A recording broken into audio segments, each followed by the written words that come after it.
കോഴിക്കോട്ട് പ്രമുഖ മുസ്ലിം ലീഗ് നേതാവ് യു പോക്കർ ലീഗ് വിട്ടു. ലീഗ് സംസ്ഥാന സെക്രട്ടേറിയറ്റ് അംഗമാണ്. CPIM-മായി സഹകരിച്ച് പ്രവർത്തിക്കുമെന്ന് യു പോക്കർ പറഞ്ഞു. കേരളത്തിലെ നിലവിലുള്ള രാഷ്ട്രീയ സാഹചര്യവും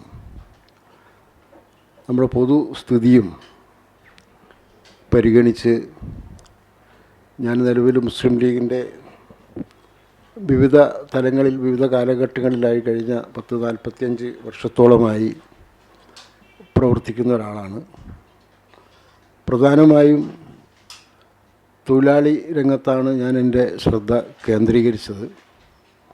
കേരളത്തിലെ മുഖ്യധാര ട്രേഡ് യൂണിയനുകൾക്കൊപ്പം സ്വതന്ത്ര തൊഴിലാളി യൂണിയൻ എന്ന പ്രസ്ഥാനത്തെ വളർത്തിയെടുക്കുന്നതിനും ചിട്ടപ്പെടുത്തുന്നതിനുമൊക്കെ അതിനെ മുഖ്യധാരയിൽ കൊണ്ടുവന്നതിന് വലിയ ഒരു പങ്ക് വഹിച്ചിട്ടുള്ള ഒരാളാണെന്ന് വിശ്വസിക്കുന്ന ഒരാളാണ്.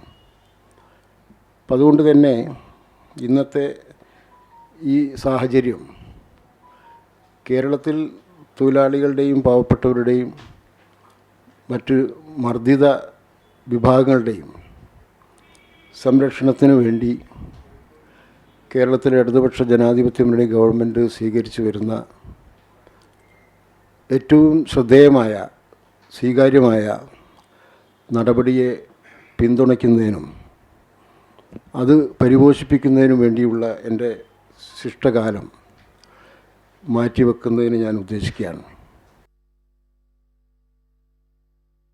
PV കുട്ടൻ ചേരുകയാണ്. കുട്ടൻ, ഏറെക്കാലം ലീഗിനോടൊപ്പം പ്രവർത്തിച്ച് ഒടുവിൽ തിരിച്ചറിയുന്ന യു പോക്കറും, അതായത് ഈ സാധാരണക്കാരായ ജനങ്ങൾക്കൊപ്പം നിലകൊള്ളുന്നത്, സംസ്ഥാന വികസനത്തിനൊപ്പം നിലകൊള്ളുന്നത് ഇടതുപക്ഷമാണ്. അതോടൊപ്പം CPM-നൊപ്പം ചേർന്ന് പ്രവർത്തിക്കാൻ തീരുമാനിച്ചു. അതോടൊപ്പം തന്നെ അദ്ദേഹം എടുത്തു പറഞ്ഞതാണ് പ്രതിപക്ഷത്തിൻ്റെ വികസന വിരുദ്ധ നിലപാട്, നിഷേധാത്മക നിലപാട്. എന്താണ് പോക്കർ പറഞ്ഞ മറ്റു കാര്യങ്ങൾ? കോഴിക്കോട്ടെ UDF-ന് കനത്ത തിരിച്ചടിയേക്കൊണ്ട് പ്രധാനപ്പെട്ട 2 നേതാക്കളാണ് ഇന്ന് മുന്നണി വിട്ട് CPI-യുമായി ചേർന്ന് പ്രവർത്തിക്കാൻ തീരുമാനിച്ചത്. നേരത്തെ ഇപ്പോൾ നമ്മൾ സൂചിപ്പിച്ചതുപോലെ തന്നെ മുസ്ലിം ലീഗിന്റെ സംസ്ഥാന സെക്രട്ടറി അംഗമായ യു പോക്കർ ലീഗിന്റെ വളരെ പ്രധാനപ്പെട്ട നേതാവാണ്. ലീഗ് തൊഴിലാളി സംഘടനയായ STU-വിന്റെ സംസ്ഥാന ജനറൽ സെക്രട്ടറിയായി ദീർഘകാലം അദ്ദേഹം പ്രവർത്തിച്ചിരുന്നു. അതോടൊപ്പം തന്നെ ഒരുപാട് പദവികൾ അദ്ദേഹത്തിനുണ്ട്. പഞ്ചായത്ത് മെമ്പറായിരുന്നു. അതോടൊപ്പം തന്നെ അദ്ദേഹം ബാങ്കിന്റെ പ്രസിഡന്റാണ്. ഒരുപാട് പദവികൾ വഹിച്ചിരുന്ന കോഴിക്കോട് ജില്ലയിലെ ഏറ്റവും സമ്പന്നനായ മുസ്ലിം ലീഗിന്റെ നേതാവാണ് യു പോക്കർ. അദ്ദേഹമാണ് ഇപ്പോൾ ലീഗിൽ നിന്ന് രാജിവെച്ച് CPI-യുമായി ചേർന്ന് പ്രവർത്തിക്കാൻ തീരുമാനിച്ചത്. LDF സർക്കാരിന്റെ ജനക്ഷേമ വികസന പ്രവർത്തനങ്ങൾക്ക് പരിപൂർണ പിന്തുണ അറിയിച്ച യു പോക്കർ പ്രതിപക്ഷത്തിന്റെ നിഷേധാത്മക നിലപാടിൽ പ്രതിഷേധിച്ചാണ് ലീഗ് വിടുന്നതെന്നും വ്യക്തമാക്കി. അതേസമയം തന്നെ കോൺഗ്രസ് നിന്നും കഴിഞ്ഞ ദിവസം രാജിവെച്ച DCC-യുടെ മുൻ ജനറൽ സെക്രട്ടറി NB ബാബുരാജും CPI-യുമായി ചേർന്ന് പ്രവർത്തിക്കാൻ തീരുമാനിച്ചിട്ടുണ്ട്. തദ്ദേശ തെരഞ്ഞെടുപ്പിൽ LDF സ്ഥാനാർത്ഥികളുടെ വിജയത്തിനായി സജീവമായി പ്രവർത്തിക്കുമെന്ന് ബാബുരാജ് വ്യക്തമാക്കിയിട്ടുണ്ട്.